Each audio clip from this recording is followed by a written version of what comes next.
Y hemos venido hablando acerca de ese cambio en nuestra vida para poder avanzar conforme a Dios y hacer lo correcto delante de Él. Quiero pedirles el favor que abran sus Biblias en el libro de Josué, en el capítulo 1, y vamos a leer el verso 7 y el verso 8.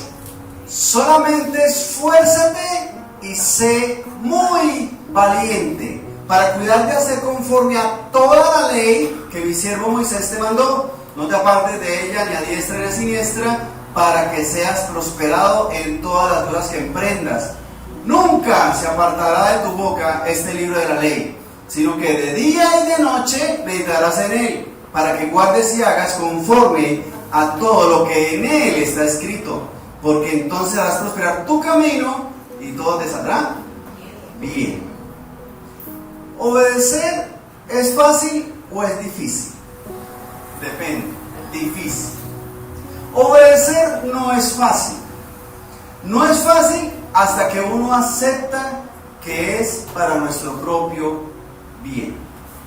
Y ahí es donde cambia todo en ese contexto.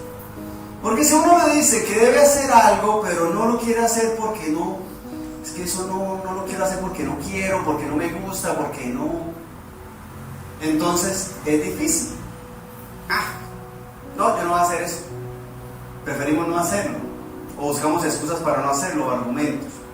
Pero si nos damos cuenta que es algo que nos sirve, que nos beneficia, entonces ahí sí uno lo hace. Por ejemplo, hacer un alimento. Vamos a hacer unos espaguetis con pollo. Pero si a usted lo manda a hacer los espaguetis con pollo y usted no los quiere hacer, a mí eso no me gusta, no los quiero hacer, entonces le pueden decir cómo se hace, pero usted lo hace, o no lo hace, o lo hace a su manera, porque sencillamente no lo quiere hacer. Pero si en cambio usted quiere hacer ese plato porque tiene unas ganas de hacerlo, y le pregunta a alguien que sabe, ahí sí le obedece al pie de la letra, con gozo en el corazón, sin poner problema, porque sabe que es para su bien. Entonces obedecer es complejo porque nos exige bastantes cosas. Miremos cómo empieza el versículo 7. Solamente ¿qué? Esfuérzate. ¿Dice qué? ¿Valiente o muy valiente? Muy valiente. Obedecer nos requiere a nosotros esfuerzo.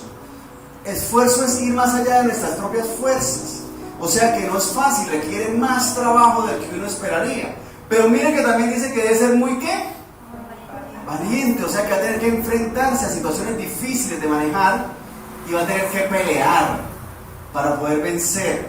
¿Pelear contra qué? Contra sí mismo, contra la sociedad, contra sus costumbres que no le llevan a ningún lado, contra muchas cosas. Obedecer a Dios nos puede exigir eso. Pero miren que también exige conocimiento, porque dice para cuidar de hacer conforme a ¿qué? A toda la ley. O sea, hay que conocer lo que Dios establece. Yo quiero obedecer las cosas que Dios establece, yo quiero hacer las cosas para agradar a Dios, yo quiero hacer el bien, necesito conocerlo, necesito estudiar su palabra. Aunque muchas cosas están en nuestra conciencia y nos damos cuenta que estamos haciendo cosas malas, nos es necesario entender y estudiar la palabra de Dios para poder reconocer lo que Dios nos enseña y poderlo entender. Entonces eso nos va a exigir ¿qué? Conocimiento. Pero también nos exige persistencia, constancia, porque es que miren que el verso 8 comienza diciendo ¿qué? Nunca se apartará de tu boca. O sea, nunca es cuando. Nunca es nunca. O sea, en la mañana sí, en la noche no. O al revés. No. Nunca. Que nunca se aparte de nuestra boca. O sea, eso requiere que seamos constantes. Porque nos suele pasar. Empezamos a buscar de Dios y somos juiciosos una semana, unos días, unos minutos. Somos juiciosos nomás el domingo. O unos meses, o unos años. Y ya después perdemos el impulso. Pero la palabra de Dios nos muestra que para ese obedecer hay que ser constantes, hay que estar disciplinados. Porque es que, mire, inclusive dice que, sino que de día y de noche meditarás en él. Y eso requiere ser disciplinado. ¿Por qué? Porque estudiamos la palabra de Dios el domingo cuando venimos acá. Y de vez en cuando leemos un versículo. Y eso es disciplina. Esos son los primeros pasitos. ¿sí? Pero si realmente necesitamos conocer de Dios, buscar de Dios lo que Dios enseña para nuestra vida, para ponerlo en práctica, necesitamos ser persistentes y ser disciplinados, y eso exige dar prioridad. ¿Por qué? Porque uno puede elegir qué hacer y qué no hacer según las prioridades, ¿cierto? Por ejemplo, usted en la mañana quiere levantarse a hacer ejercicio, pero se levanta a las 7 y entra a trabajar a las 7:30. ¿A qué le da prioridad? ¿Al ejercicio o al trabajo? Al trabajo, tocó para mañana. Y en ese para mañana lleva uno años. ¿Por qué? Porque son cosas que nosotros debemos evaluar y dar prioridad. Entonces, ¿qué sucede? Para estudiar la palabra de Dios debemos darle prioridad a Dios. Pero prendemos el celular porque la Biblia está instalada en el celular, pero primero miramos qué ha pasado en Facebook, qué ha pasado en Instagram, o en YouTube, o en TikTok. Y le damos prioridad a todo lo demás, ¿sí? ¿Y cuántos minuticos se gasta uno mirando el Facebook? Horas, hermanos. La mayoría de la gente gasta horas en las redes sociales. ¿Y cuántos minutos le gastamos a estudiar la palabra de Dios? Como no están las prioridades, se queda por fuera. Entonces, mira que eso también requiere decisión, porque es que dice: meditarás en él de día y de noche, sino que de día y de noche meditarás en él para que guardes ¿y qué? Hagas. Porque es cuestión no solamente de conocimiento, sino de ¿qué? De hacer. Porque ¿qué me sirve a mí saberme toda la Biblia, recitarla, si no la pongo en práctica? Si no pongo en práctica lo que Dios dice. ¿Sabía usted que el diablo se sabe la Biblia? Claro. ¿Y de qué le sirve? Nosotros podemos sabernos la Biblia de pasta a pasta, eso es un récord. Pero si no lo ponemos en práctica, entonces eso nos exige decisión. Porque si yo sé lo que es bueno, sé lo que Dios me enseña, pero aún así no lo hago, ¿de qué me sirve? Entonces requiero decisión también para poder obedecer. Entonces miren que son bastantes factores. Pero lo otro es que también se requiere visión. Porque es que dice: porque entonces harás prosperar ¿tu qué? Tu camino. Y tu camino no es la carretera de aquí a su casa, es tu vida. Entonces yo debo tener visión en esto, saber de que este camino que estoy tomando con Dios me va a llevar a la paz, al gozo, a la vida eterna, a la salvación, a la bendición. Es poder ver eso. Y todo eso es lo que nos falta. Hasta que no nacemos nuevamente, hasta que no nacemos espiritualmente y nos damos cuenta que todo es para nuestro bien. Y por eso nos cuesta tanto. Hasta que un día abrimos los ojos espirituales y nos damos cuenta que eso es lo mejor que nos puede pasar. Persistir en Dios, buscar de Dios, estudiar su palabra, nos da gozo. Estudiar la palabra de Dios, leerla, orar. Nos fascina cantar alabanzas, congregarnos. Todo eso nos cambia cuando empezamos realmente a darnos cuenta que es para nuestro bien. Le pregunto, ¿lo que está escrito en la palabra de Dios es para el bien de Dios o para el bien de nosotros? Si no estuviera escrito, Dios seguía siendo Dios y seguía igual. Pero que gracias a Dios está ahí para nuestro bien. Entonces, hasta que no nos damos cuenta que es para nuestro bien, hasta que no abrimos los ojos espirituales, nos va a costar. Pero le pregunto, ¿nosotros será que venimos de fábrica con ese deseo de buscar de Dios? ¿Nacemos con ese deseo de portarnos bien, de hacer lo correcto? ¿Qué opinan? ¿Será que sí? ¿Será que no? Tenemos las dos semillas, pero entonces de fábrica podemos decir que sí o que no. Pero yo veo que eso es más que todo la formación que recibimos con el tiempo. Porque resulta que el niño no dice mentiras, o sí dice mentiras. Las aprende y las dice. Un niño también dice mentiras. Hay un experimento que se hace, que le ponen un dulce y le dicen que dentro de un rato van a volver y si no se lo ha comido, le dan 2. Si lo pueden ver, sabrán que desde muy pequeños. ¿Por qué? Porque es que nuestra sociedad tiene una situación y es que nos influencia hacia lo espiritual, hacia la santidad, o nos influencia hacia el pecado. La sociedad tiene ese aspecto. No busca el bienestar de la persona, aunque pareciera, sino que busca lo contrario. Porque uno dice, no, las leyes y las normas es para que todos estemos bien, pero se preocupan por cada individuo o por el grupo. Si nosotros nos miramos nuestro seguro social, nuestra EPS, está pendiente de ti, te llama para saber cómo estás, porque está interesado en ti o porque tienes una estadística, porque tiene que cumplir unas metas, porque somos un número más. Mire que en lo biológico realmente a la sociedad prácticamente no le importamos. Cada uno como individuo, le importa el grupo.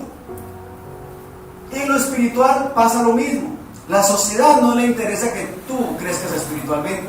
Al contrario, lo que abunda es el pecado. El pecado nos contamina, el pecado nos corrompe y eso sí, abunda.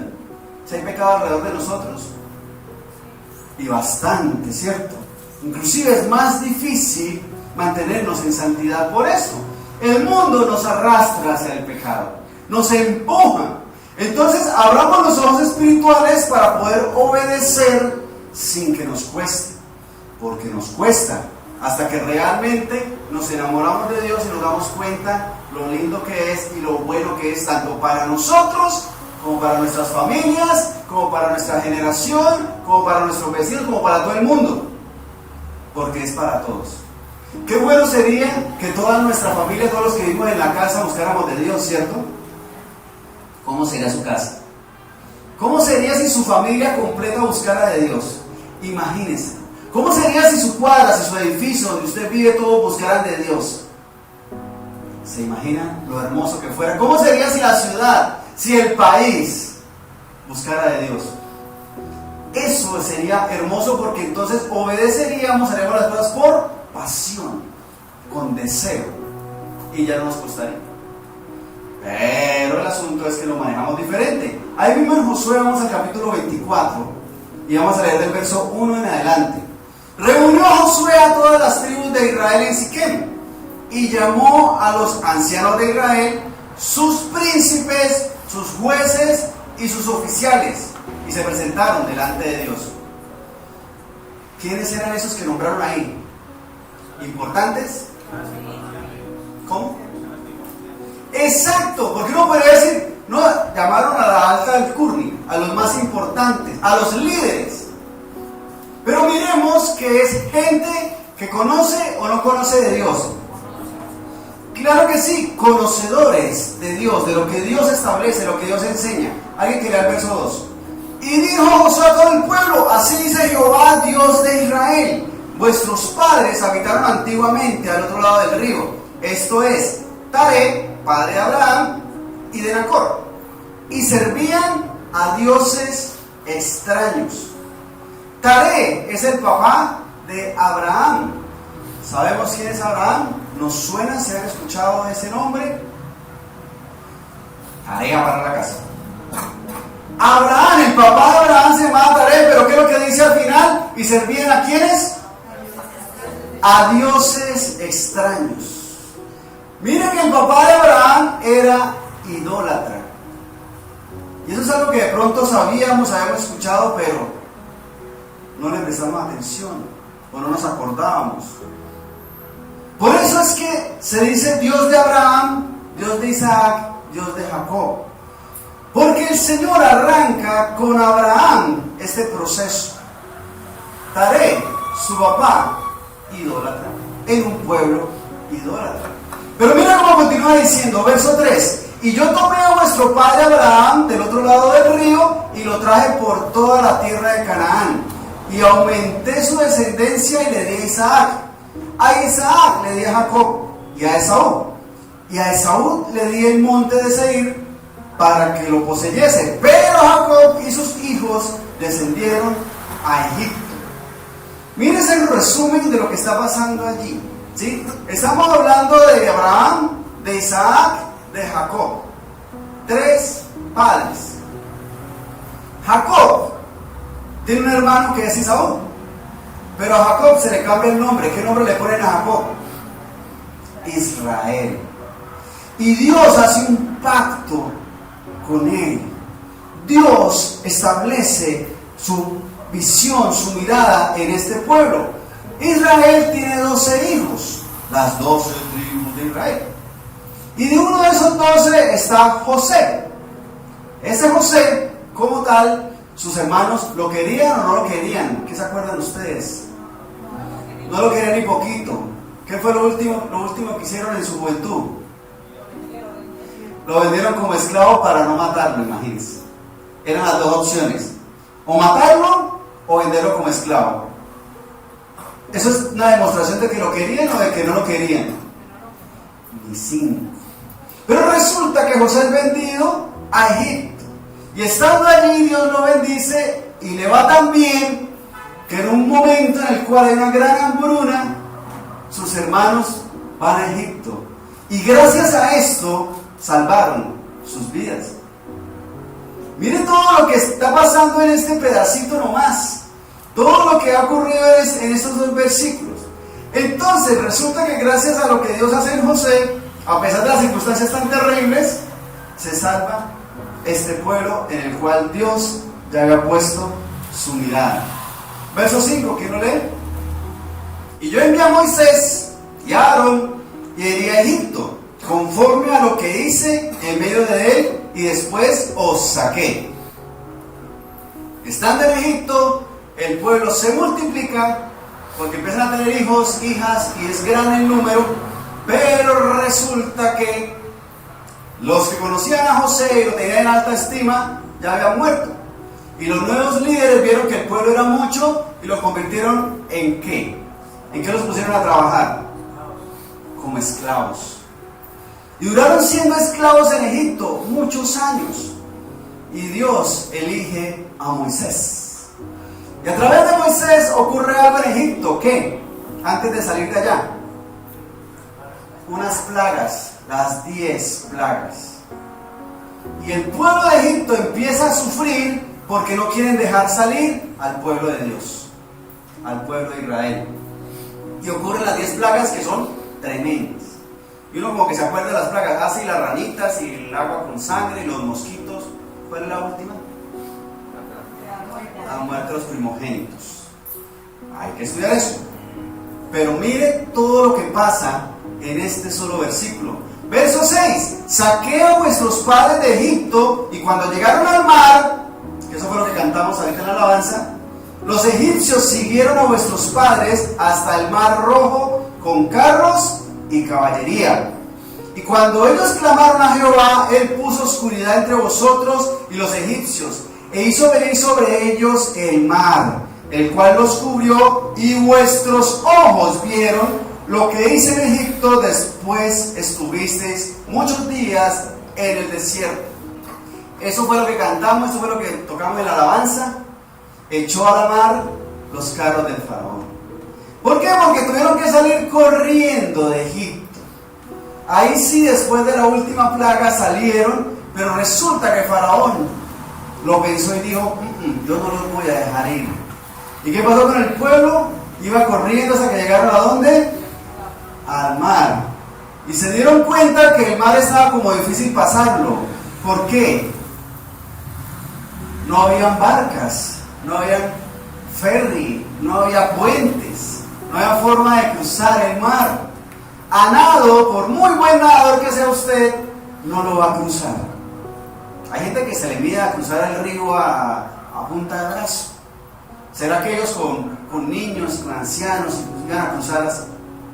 ¿Qué les esperaba entonces? Venían atrás del ejército, dicen que con caballería, con carros, venían felices, sí. ¿Qué les esperaba? La muerte. Pero ¿qué ocurre? Dios abre el mar y pasan.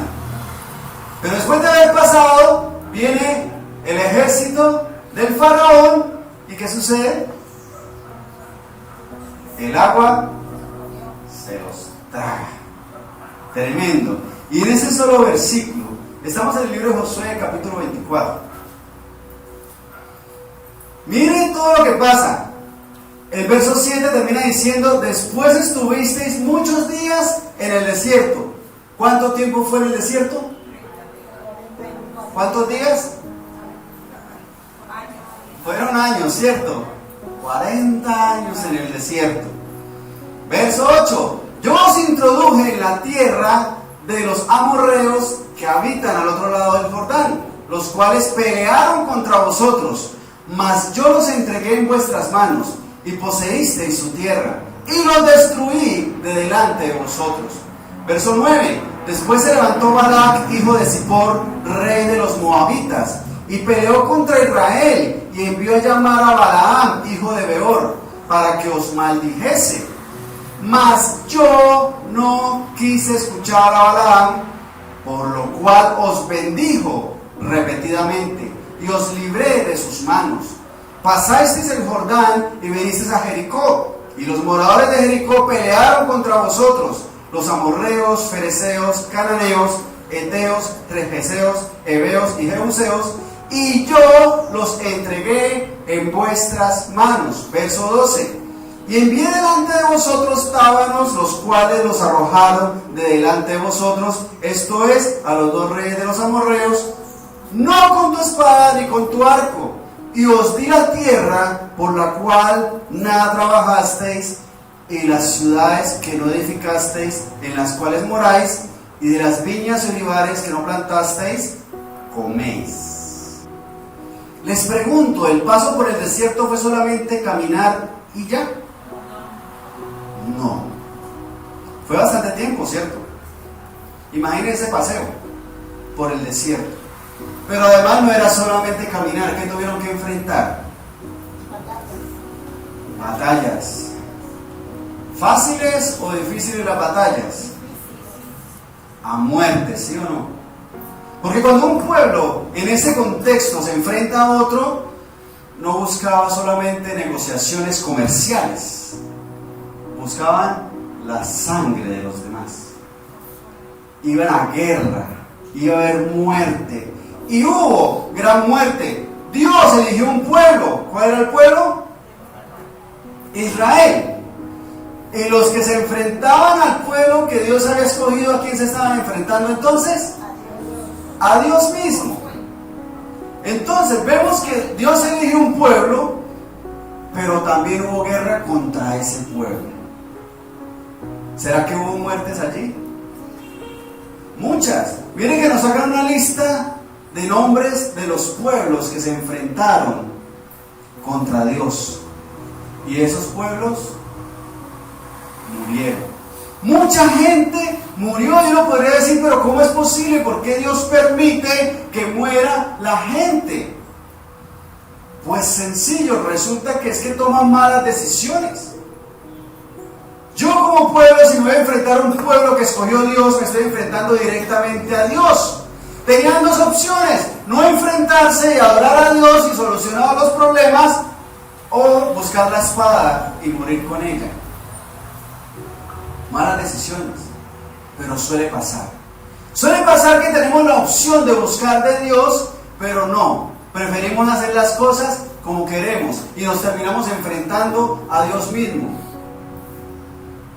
y perdemos por malas decisiones. Entonces, ¿el paseo de ir al desierto fue solo caminar?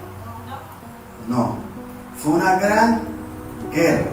Pero Dios estaba respaldando a su pueblo. Verso 14, ¿quién lo lee? Ahora pues, temed a Jehová. Josué capítulo 24, verso 14.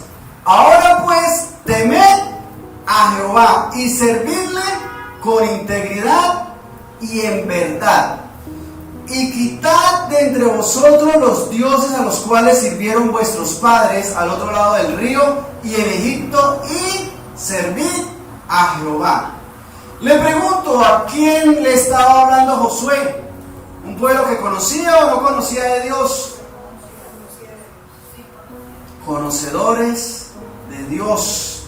¿Sabían o no sabían que todo esto había pasado? Sí sabían. Pero aún así Josué les estaba hablando nuevamente de algo que ellos ya conocían, ya conocen. No debería ser necesario, pero lo es. Porque es que resulta que hay que predicar, hay que enseñar a todos. A los que están afuera y a los que están dentro. A los que están lejos y a los que están cerca. ¿Por qué? Porque no somos infalibles. Nos equivocamos, cometemos errores, ¿o no? Tan pronto uno conoce de Dios, de ahí en adelante no se vuelve a equivocar nunca. ¿Sí es así? No. Sería genial, pero no. ¿Por qué? Por muchas causas que hemos hablado en todos estos días. Ya sea por nuestras propias decisiones, o porque nos dejamos contaminar, o porque sencillamente no hemos nacido de nuevo y nos cuesta ver. Y vemos es el pecado. Pero resulta que es necesario poder entender aquí que Josué le estaba hablando a un pueblo que conocía de Dios, y aún así le estaba hablando de lo que ellos ya saben, de lo que ellos ya conocen. Pero resulta que mire que dice: ahora pues temed a Jehová, respetar, reverencia a Dios, y servirle con integridad y en verdad, y quitad de vosotros los dioses a los cuales sirvieron vuestros padres. Está hablando de dejar dioses. Tremendo era un pueblo que conoce de Dios, que conoce su ley, que vieron los prodigios, que vieron los milagros, que sabían de primera mano. Porque es que aquí apenas estaban en el proceso de tomar la tierra. Ya estaban aquí habiendo pasado por lo que Josué les resume hasta la fecha. Pero vemos que aún así había un énfasis en dejar dioses. Y nosotros debemos entender que para nosotros hoy en día también es esta palabra. Porque esto ya lo conocíamos. Esto ya lo habíamos leído, ya lo habíamos estudiado alguna vez, ya lo habíamos escuchado alguna vez. Pero aquí Josué llama y dice que quitad de entre vosotros los dioses. Esos dioses son esas cosas que ocupan el lugar de Dios, pero en nuestra vida. Son esas cosas que nosotros le damos el primer lugar por encima de Dios. Por ejemplo, el pecado. El pecado me aparta de Dios. Cuando yo cometo un pecado, me contamino y me aparto de Dios. Dios quiere estar conmigo, Dios quiere bendecirme, Dios quiere abrazarme, protegerme, como lo hizo con Israel. Pero si yo me meto en el lío del pecado, soy yo el que estoy colocando una barrera entre Dios y yo. Y eso es colocar algo en el primer lugar, por encima de Dios. Esos son dioses. Me aparta del pecado. El pecado se convierte en un Dios al que yo le estoy sirviendo cuando peco. Y nosotros necesitamos entender y ver eso, porque sencillamente le estamos quitando el lugar a Dios. Dios enseña que esto me conviene, que esto es lo correcto, pero yo aún así digo: no, yo voy a hacer esto diferente. Estoy quitando el lugar de Dios. La pereza, por ejemplo. La pereza muchas veces termina por ocupar el lugar de Dios en nuestras vidas.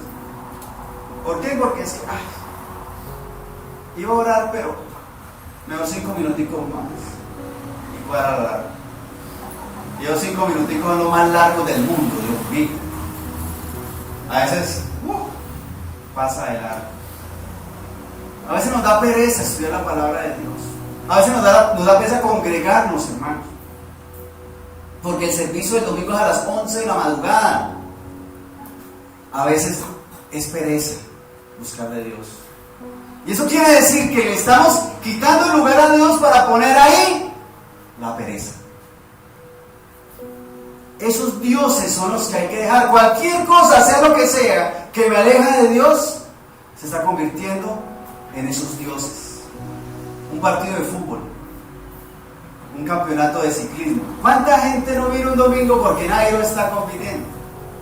¿Cuánta gente debe buscar de Dios porque hay un partido de fútbol? ¿Está bien que tengas un paseo? Sí, pero que sea todas las veces, no. Por ejemplo, hay un puente festivo y tienes un viaje porque los chicos están de vacaciones y no sé qué, vaya con Dios. Pero que sea todas las veces. Es que el domingo es el día de lavar la ropa, yo cómo voy a ir a la iglesia. Es que el domingo es el único día que tengo para trabajar, yo cómo voy a ir a la iglesia. Hasta el trabajo se le puede convertir a uno en un Dios. Que bueno, este domingo no pudo porque tenía que hacer un trabajo de alguna cosa, bueno, pero que sea todas las veces. Estamos perdiendo el enfoque y la visión de lo que Dios establece para nosotros.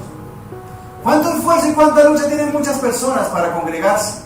Y a veces nosotros, que nos queda fácil, no lo hacemos. Cosas como esas, tan pequeñas, son esos dioses que debemos dejar.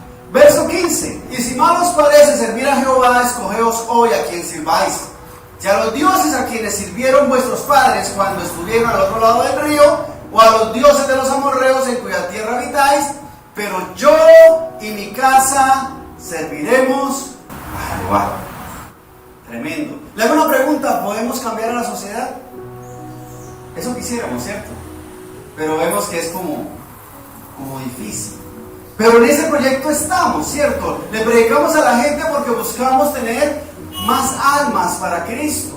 Porque si una persona conoce de Dios y cambia su actitud, su vida, es muy probable que su núcleo familiar también. Y sería una forma de impactar a la sociedad, de tratar de mejorar la sociedad.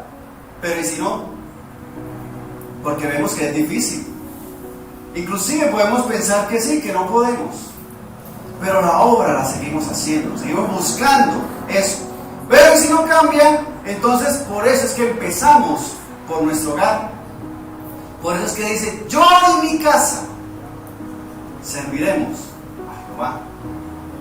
Y ese es el llamado de Dios para nosotros hoy. De pronto nos va a costar impactar a toda la sociedad, cambiar la sociedad. Lo que estaba haciendo Josué, le estaba hablando a gente conocedora de Dios, pero le estaba hablando de que tienen todavía dioses ajenos, en los cuales estaban sirviendo a esta altura de la vida. Pero yo y mi casa serviremos a Jehová. Ese es ejercer la autoridad que Dios nos da en nuestro hogar. Y ese es el llamado que Dios da a los padres, en especial a los varones. Feliz Día del Padre. Pero ese llamado es algo que Dios ha puesto en nosotros. Miren que de ahí para atrás Josué está hablando de los papás, de Abraham, de Isaac, de Jacob. Porque el llamado de Dios a liderar, a gobernar en el hogar es a los papás, al varón.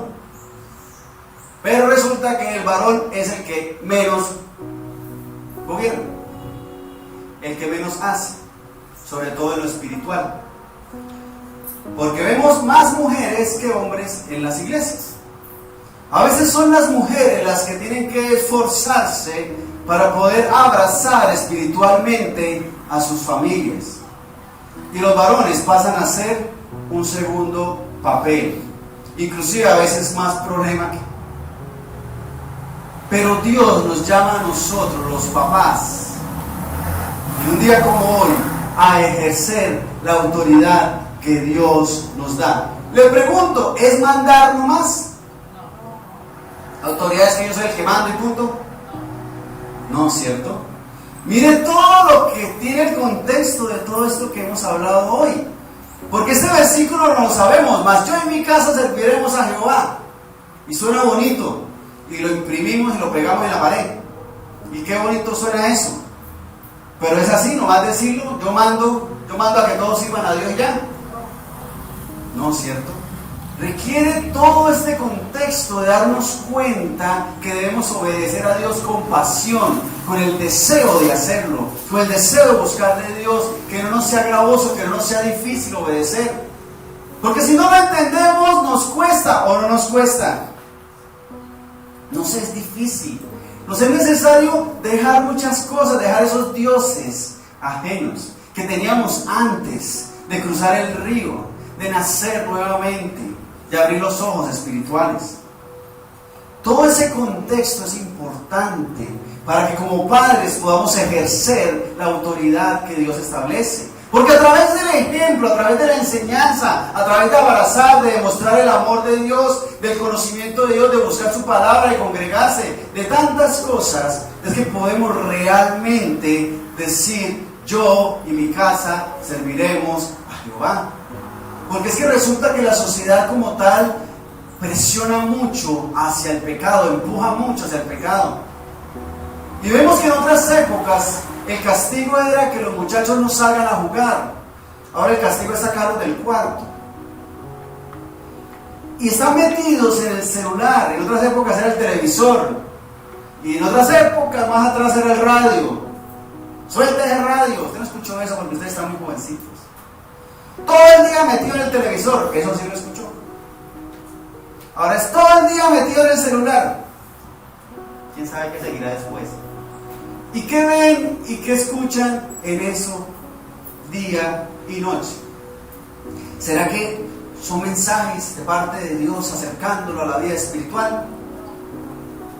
Nosotros debemos entender que debemos llenarnos de Dios, de la búsqueda de Dios para poder ejercer esa autoridad que Dios ha puesto en nuestras manos. Y por eso necesitamos conocer de Dios, necesitamos acercarnos a Dios, buscar más de Dios, porque todos hemos cometido errores, todos hemos pecado, pero necesitamos servir a Dios.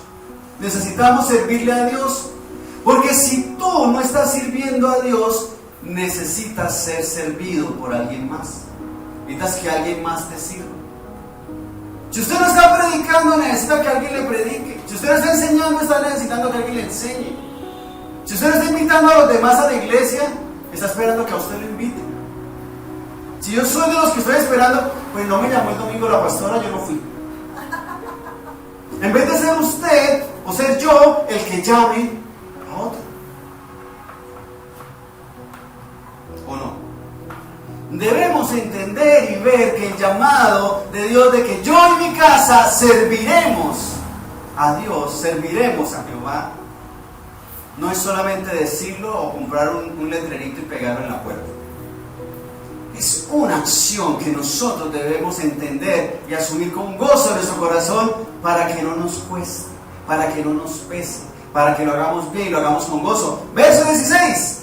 Entonces el pueblo respondió y dijo: nunca tal acontezca que dejemos a Jehová para servir a otros dioses, porque Jehová nuestro Dios es el que nos sacó a nosotros y a nuestros padres de la tierra de Egipto, de la casa de servidumbre, el que ha hecho estas grandes señales y nos ha guardado por todo el camino por donde hemos andado y en todos los pueblos por entre los cuales pasamos. Verso 18. Y Jehová arrojó de delante de nosotros a todos los pueblos y al amorreo que habita en la tierra. Nosotros pues también serviremos a Jehová, porque Él es nuestro Dios. Esa fue la respuesta del pueblo. Todo esto ya lo conocemos nosotros. Eso, inclusive lo cantamos ahorita, que el pueblo salió de Egipto y echó a la mar los carros del faraón. Y lo cantamos como: Dios es mi guerrero, Dios es fuerte, peleó las batallas por el pueblo y el pueblo de Israel venció. Le dieron vueltas a Jericó y lo que tuvieron fue que coger pica y pala para tumbar los muros. No, gritaron, sonó el címbalo. Va a gritar a la pared suya a ver si le cae. Bueno, de pronto que le cae, está muy mal construida, ¿no? Dios permita que no le caiga con un grito. Nosotros sabemos todo lo que pasó después, está en la palabra de Dios. Inclusive eso fue muchos años antes de Jesús. Ahora conocemos mucho más, mucho más de las cosas grandes y poderosas que Dios ha hecho. Nosotros tenemos muchos privilegios, esto ya lo conocemos, pero no es solamente conocer lo que Dios dice, lo grande y lo lindo que es hacerlo. Hacer la voluntad de Dios, hacer su santa y perfecta voluntad. Ese es el llamado. Para eso es que debemos conocer la palabra de Dios, para ponerla en práctica. No solamente para conocerla, porque nos van a hacer un examen en el IFES. No, es para ponerlo en práctica. Verso 19. Entonces Josué dijo al pueblo, ojo con esto: no podréis servir a Jehová, porque Él es Dios santo y Dios celoso, y no sufrirá vuestras rebeliones y vuestros pecados. ¿Ah? Ese no sufrirá, es que no se va a aguantar. Dios no se va a aguantar esa mala conducta, esas rebeliones y esos pecados. ¿Será que podemos servir a Dios entonces? ¿No podremos servir a Dios? Porque es que nosotros debemos ver que es que, y si nuestros ojos están llenos de pecado, vemos más el pecado que lo que Dios establece para nosotros. Vemos más el pecado que las cosas que Dios tiene para nuestra vida. Ese vemos es porque nos pica más el pecado, nos da más ganitas el pecado que lo que Dios establece. Miren lo que Josué les dice, es que recordemos con quién estaba hablando Josué, con gente que conocía de Dios. Entonces Josué dijo al pueblo: no podréis servir a Jehová, no podremos servir a Jehová, porque Él es Dios santo y Dios celoso y no se va a aguantar vuestras rebeliones y vuestros pecados. ¿Cómo obedecerle a Dios si estamos en pecado? Dios no se va a aguantar eso. Debemos entenderlo. Verso 20: si dejareis a Jehová y sirviereis a dioses ajenos, Él se volverá y os hará ¿qué? Mal. Y os consumirá después que os ha hecho bien. ¿Ah? ¿De cuántas batallas y cuántas guerras y cuántos problemas y cuántas situaciones había salvado al pueblo? Y aún hoy. Pero aquí dice claramente que si nos devolvemos a servir a dioses ajenos, volvemos al pecado, volvemos a ponerle cosas en el lugar que le corresponde a Dios, dice que Él se volverá y nos hará ¿qué? ¿En serio Dios tan bueno que es? ¿O Dios no es bueno? Es re bueno, demasiado bueno, exageradamente bueno. Porque siendo Dios puede dar a jugar con nosotros. Conseguirse una lupa gigante y quemar hormiguitas. Pero no, nos ama, nos bendice, nos cuida, nos dio la vida. Mírense. Tus hijos, tus nietos, tus hermanos, tus sobrinos, no sé. El cielo, las montañas, las aves, el aire que respiramos, tantas cosas lindas. ¿Cuánto más nos ha dado Dios? Y no es solamente lo que podemos ver ahora, es lo que podemos ver espiritualmente en la eternidad. Pero nosotros somos los que somos malos. Porque si nos devolvemos, nos constituimos enemigos de Dios. Porque si creemos, no, es que Dios es mi amigo, Dios es chévere, Dios es bien, es mi pana. O sea, en unos términos que no pasa nada, así yo estoy en pecado. No pierda Josué 24 y busque Santiago 4:4. Dice: oh almas adúlteras, ¿no sabéis que la amistad del mundo es qué? Enemistad contra Dios. Cualquiera pues que quiera ser amigo del mundo se constituye en ¿qué? Enemigo de Dios. ¿Usted quiere ser enemigo de Dios? ¿Se imagina eso? ¿Que Dios sea su enemigo? Líbranos, Señor, de semejante. ¿Dónde se esconde usted de ese enemigo tan grande? Somos nosotros los que decidimos en qué lado estamos. Si a favor de Dios o somos enemigos de Dios. Cualquiera pues que quiera ser amigo del mundo se constituye en enemigo de Dios. Y se acaba eso bonito, eso hermoso de Dios para nosotros. Porque imagínense a Dios de enemigo de uno. Ahí sí, la lupa gigante. Tremendo. Volvamos a Josué 24, verso 20. Si dejareis a Jehová y sirviereis a dioses ajenos, Él se volverá y os hará mal, y os consumirá después que os ha hecho bien. Verso 21. El pueblo entonces dijo a Josué: no, sino que a Jehová serviremos. Y Josué respondió al pueblo: vosotros sois testigos contra vosotros mismos de que habéis elegido a Jehová para servirle. Y ellos respondieron: testigos somos.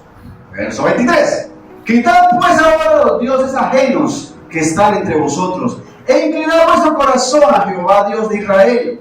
Y el pueblo respondió a Josué: a Jehová nuestro Dios serviremos, y a su voz obedeceremos. Ese es el compromiso. Ese es el pacto que nosotros tenemos con Dios. Dios quiere bendecirnos, pero nosotros somos los que debemos decidir si seguimos siendo amigos de Dios o o nos volvemos enemigos de Dios.